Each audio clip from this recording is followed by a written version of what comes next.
নমস্কার, গল্প সমগ্র চ্যানেলে আজকে আপনাদের কাছে ভৌতিক গল্প নিয়ে হাজির হয়েছি। ফকির মণ্ডলের পুঁথি নিয়ে লিখেছেন কুমার মিত্র। শুরু হচ্ছে আজকের গল্প, ফকির মণ্ডলের পুঁথি। আজকের রাতের মতো এটাই শেষ খেয়া। দৈপায়ন বাবু দেখলেন তিনি শেষ খেয়ার শেষ এবং একমাত্র যাত্রী।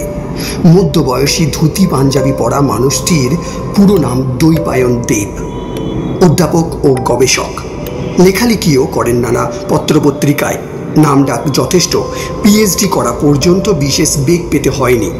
৫-১০টা মেলা আর ধর্মস্থানে ঘোরাঘুরি, খানিকটা লাইব্রেরি ওয়ার্ক, তাতেই কাজ চলে গিয়েছিল। কিন্তু লেখালেখি মানে অগ্নি পরীক্ষা। সম্পাদক আর পাঠক বড় কঠিন ঠাঁই। চর্বিত চর্বণ অচল। বিচ্ছুরণ পত্রিকাতেই দৈপায়নবাবুর সিংহভাগ লেখা বেরোয়। বিচ্ছুরণের সম্পাদক মশাই পরিষ্কার বলে দিয়েছেন, দেখুন মিস্টার দেব, পুরনো কাসুন্দিতে চলবে না, নতুন মাল মশলা চাই। বাজারে অনেক লোক নেমে পড়েছে, তাদের সরেজমিন তদন্ত আর ময়না তদন্ত মানে স্পট সার্ভে এবং বিশ্লেষণ দুটোই বেশ ভালো। আর পরিভাষা পাঁচালের কথা তো জানেনই। আপনার থেকে বয়স একটু ছোটই হবেন। দেখার চোখ, পরিশ্রম আর ক্ষমতা, কলমের জোর কোনোটাতেই কমতি চায় না। Be careful. দৈপায়নবাবু মিনমিনে গলায় কেবল বলতে পেরেছিলেন, বলছেন কি? ঠিকই বলেছিলেন। পরিতোষ পাঁচাল আপনার আসন টলিয়ে দিলে অবাক হওয়ার কিছুই নেই। দৈপায়নবাবু এতদিন জানতেন চাষা বুসো, আউল বাউল আর মাটি ঘেঁষা মানুষদের নিয়ে লেখালেখির ক্ষেত্রে তিনি শাহেনশা বাদশা। তাহলে পরিতোষ পাঁচালি কি হতে চলেছে নতুন তারকা? কিন্তু ওই সব ফালতু পাছাল কাছাল এসে তার পৌমৌরুষি পাটটা হটিয়ে দেবে ভাবতেই গায়ে যেন ছ্যাঁকা লাগে দৈপায়নবাবুর। তবে ছ্যাঁকা লাগলেই তো হবে না, নিজের আসন বাঁচাবার চেষ্টাও করতে হবে। সেই জন্যই তো এসেছিলেন এই প্রায় অচেনা অজানা দক্ষিণ অঞ্চলে। কুলডাঙ্গার বারুণীর মেলা দেখতে। মেলা আর লোক উৎসব দেখতে বড্ড ভালো লাগে, তার মন ভরে যায়। তো সেই ভালোবাসায় কাল হলো মেলা দেখার ঘোরে কখন যেন সাঁঝ নেমে এলো। অথচ মেলা দেখার উদ্দেশ্য নয়, এখানে তিনি এসেছিলেন অন্য খোঁজে। সে জায়গাটার নাম চন্দ্রদ্বীপ। গাথা পঞ্চকের কবি ফকির মণ্ডলের আস্তানা ছিল চন্দ্রদ্বীপেরই মধ্যে কোথাও। উঁচু জাতের লোক ছিলেন না ফকির মণ্ডল, লোকে বলতো কৈবর্ত কবি। চন্দ্রদ্বীপের জমিদার রঘুনাথ চৌধুরীর পৃষ্ঠপোষকতা পেয়েই লিখেছিলেন গাথা পঞ্চক এবং আরও অনেক পুঁথি। উঁচু দরের কবিত্ব ছিল তার। কাহিনী কাব্যের পংক্তি একসময় মানুষের মুখে মুখে ফিরত, কিন্তু সেই সব পুঁথি বই হিসাবে তখন ছাপা হয়নি। এর জিনিস এখন গবেষক লেখকদের কাছে স্বর্ণখনি। তবে চন্দ্রদ্বীপ তো এক বিগত জায়গা নয়। কোথায় ছিল সেই কৈবর্ত কবির আস্তানা কে বলে দেবে? মেলার ২-৪ জনকে জিজ্ঞাসা করেছিলেন, পেয়েছিলেন নানা উল্টোপাল্টা আর গোলমেলে উত্তর। আমি কিন্তু জানি বাবু। চমকে উঠলেন দৈপায়নবাবু। কে বললো এ কথা? কে ওখানে? নিজের ভাবনায় এতই তন্ময় ছিলেন যে পরিবেশ পরিস্থিতি সম্পর্কে খেয়ালই ছিল না। তা এখানে আর বলবে কথাটা মাঝি ছাড়া? মাঝি বলছে। নৌকোর গলুইয়ের দিকে তাকালেন। আকাশে এক ফালি চাঁদ রয়েছে। গাঙের বুকে এরকম ধূসর আভা থাকে, এখানেও আছে। তবু মাঝি লোকটাকে কেমন দূরবর্তী মনে হচ্ছে। মুখখানা কেমন কুয়াশা মাখা। শুধলেন, কি যেন বললে তুমি? উত্তর এলো, বললুম আমি জানি। কি জানো? যে জন্যে আপনি এসেছেন ফকির মণ্ডলের আস্তানা। দৈপায়নবাবু সত্যি অবাক। আমি ফকির মণ্ডলের কথা ভেবে এসেছি, জানলে কি করে তুমি? একটা অস্পষ্ট শব্দ ভেসে এলো। মনে হলো মাঝি হাসছে। আগে বলুন, ঠিক বলেছি কিনা? হ্যাঁ হ্যাঁ, ঠিক বলেছ, কিন্তু তুমি? বাবু, আপনি কি যাবেন সেখানে? এই রাতে আমাকে যে বাড়ি ফিরতে হবে। তাহলে বাড়ি ফিরে যান, আমি আর কি করতে পারি? দৈপায়ন বাবু বেশ ভাবনায় পড়ে গেলেন। ঝড় বৃষ্টির দিন হলেও আকাশ মোটামুটি পরিষ্কার, অবশ্য জোরালো বাতাস দিচ্ছে। সেটা যে কোনো মুহূর্তে ঝড়ের হাওয়ায় বদলে যেতে পারে, আর ঈশান নৈঋত থেকে পাহাড় প্রমাণ কালো মেঘও ছুটে আসতে পারে। কিন্তু এ সুযোগ হারালে আর কি ফিরে পাবেন? তবে ভাববারও কিন্তু ব্যাপার রয়েছে। অজানা ভূমি, অচেনা মানুষ, কিন্তু না, এসব ভাবলে গবেষকদের চলে না। তাছাড়া ওই পরিতোষ পাঁচাল। দৈপনবাবু চোয়াল শক্ত হয়ে উঠল। নিয়ে চলো হে মাঝি, ফকির মণ্ডলে আস্থায় নিয়ে চলো। বাড়ি যখন হোক ফিরলেই হবে, চলো তবে। মাঝি যেন বিড়বিড় করে বলল, আমাকে বিশ্বাস হচ্ছে না বুঝি?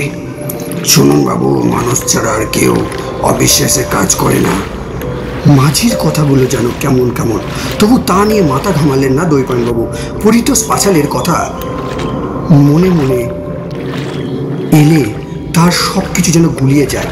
আর ফকির মণ্ডলে আস্তানায় যেতে পারবেন এই বিরল ও অপ্রত্যাশিত সৌভাগ্যের সম্ভাবনায় তার অন্য সব চিন্তা গুরুত্বহীন হয়ে গেছে। একসময় গাং ফুরলো, মাঝি ডাঙায় নামলো, আর অন্ধকারের মধ্যেও আশ্চর্য রকম সহজে হেঁটে চললো, নাকি উড়ে চললো। দৈবানবাবু পিছু পিছু হাঁটছেন, তাল রাখতে না পেরে পিছিয়েও পড়েছেন। মাঝি একটু দাঁড়াচ্ছে, হাতছানি দিয়ে ইশারা করছে। শূন্যের পটভূমিতে সেই হাত অদৃশ্য এক সুতোর টানে যেন টেনে নিয়ে যাচ্ছে অধ্যাপক মশাইকে। বন জঙ্গল, মাঠ, ভাঙা চোরা বাড়ির আশপাশ বেরিয়ে কিংবা পাশে রেখে মাঝি এক জায়গায় থামলো। হাতের আঙুল তুলে ফ্যাস ফেসে গলায় বলল, ওই হচ্ছে ফকির মণ্ডলে বাড়ি। এর নাম বাড়ি? এ তো উঁচু ঢিবির উপর ছোট্টখাটো একটা ভগ্নস্তূপ। ওটাই বাড়ি আগে মানে ছিল এক সময়। তা ধরুন 100-1.5 বছর আগে। ওখানে খুঁজুন, যা খুঁজছেন তা পেয়ে যাবেন। তবে খুঁজে বের করা আপনার কম্য নয়, আমি না হয় সঙ্গে যাচ্ছি। আচ্ছা, আপনি আগে একটু খুঁজে দেখুন, দেখি আপনার কেরামতি। দৈপায়নবাবুর মনে হলো মাঝি লোকটা মুচকি মুচকি হাসছে। তা হাসুক, গবেষক ধরনের মানুষরা কীরকম খোঁজারূপ তা তো এই গেঁয়ো লোকটা জানে না। বাড়িটা নেহাত ছোটোখাটো ছিল না, পাকা বাড়িই বটে। হয়তো জমিদার রঘুনাথ চৌধুরীর বদান্যতায় তার প্রিয় কবি এরকম একটা বাড়ির মালিক হতে পেরেছিলেন। প্রায় সব ঘরই ভূমি স্বাদ, কেবল 2-1খানা তখনও ঘাড় ভাঙা হয়ে দাঁড়িয়ে আছে। দৈপায়নবাবুর সঙ্গে ছিল টর্চ, সেটা জ্বালিয়ে অনেকক্ষণ ধরে খোঁজাখুঁজি করলেন তার প্রার্থিত বস্তুর, কিন্তু ঘেমে নিয়ে একসাওয়া হওয়াই সার। এবার দেখুন আমার কেরামতি। আগে থেকেই খুঁজে রাখা ছিল মাঝির, অন্তত সেই রকম মনে হলো দৈপায়নবাবুর। ভাঙাচোরা ছোট একটা ঘর, আগে হয়তো শস্য রাখা হতো। তার মধ্যে কাঁঠাল কাঠির সিন্দুকের ভেতর ধরে ধরে কয়েকটা খেরোর খাতা সাজানো, লাল কালি দিয়ে লেখা। অক্ষরের গড়ন দেখে মনে হয় খগের কলমে লেখা।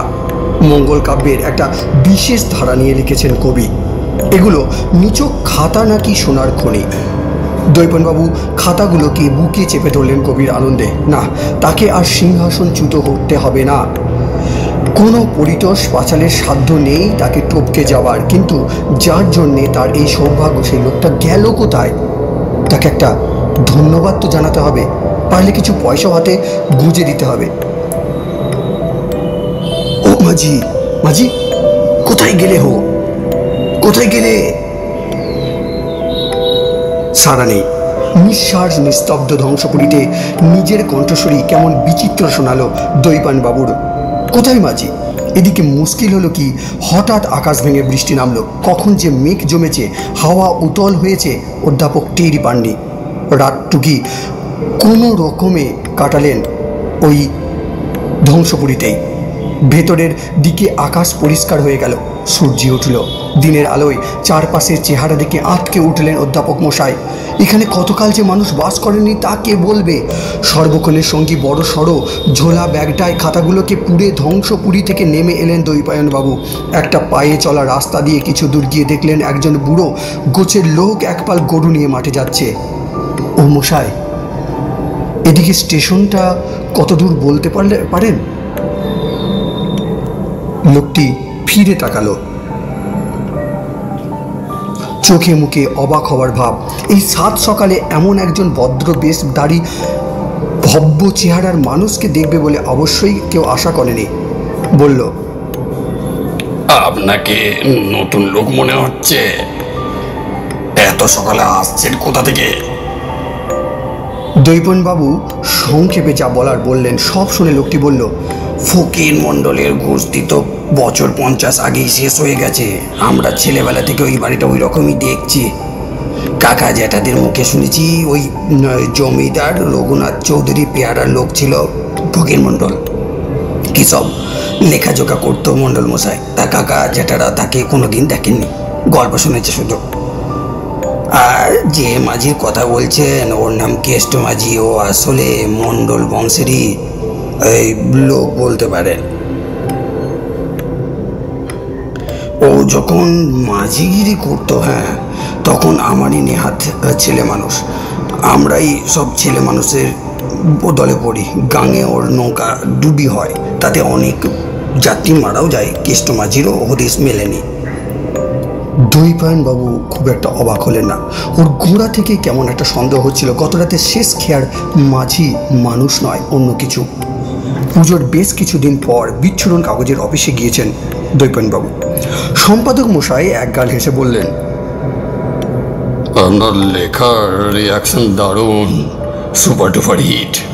প্রশংসার চিঠি এর একবারে বন্যা বয়ে গেছে। আপনার সাম্রাজ্য অটুট রইল মশাই। পরিত স্পাচাল বিচ্ছিরি রকমের ডুবিয়েছে, অথচ ফকির মণ্ডলের পুঁথির কথা ওকে আগেই বলি, পরে আপনাকে। পাঁচালকে তো করিতকর্মার লোক বলে জানতাম, ভুলটা ভেঙে গেল এতদিনে। ফকির মণ্ডলের আস্তানায় বের করতে পারলো না, পুঁথি তো পরের কথা, অথচ আপনি পারলেন। ব্যাপারটা কি বলুন তো? দ্বৈপায়নবাবু অধ্যাপক সুলভ বিনয় মধুর হাসি ফুটিয়ে তুললে বললেন, সে ওহাই থাক। এই জন্যে আমি আর যার কাছে ঋণী তাকে না দেওয়া যায় ধন্যবাদ, মানে না পুরস্কার না উপহার। বিচ্ছুরণের সম্পাদকের মুখে বিস্ময়ের ব্যঞ্জনা। এইরকম কেউ আছে নাকি? দ্বৈপায়নবাবু রহস্যময় হাসি হাসলেন। আছে আছে, কিংবা ছিলেও বলতে পারেন। শেষ হলো আজকের সমগ্র পর্ব ফকির মণ্ডলের পুঁথি।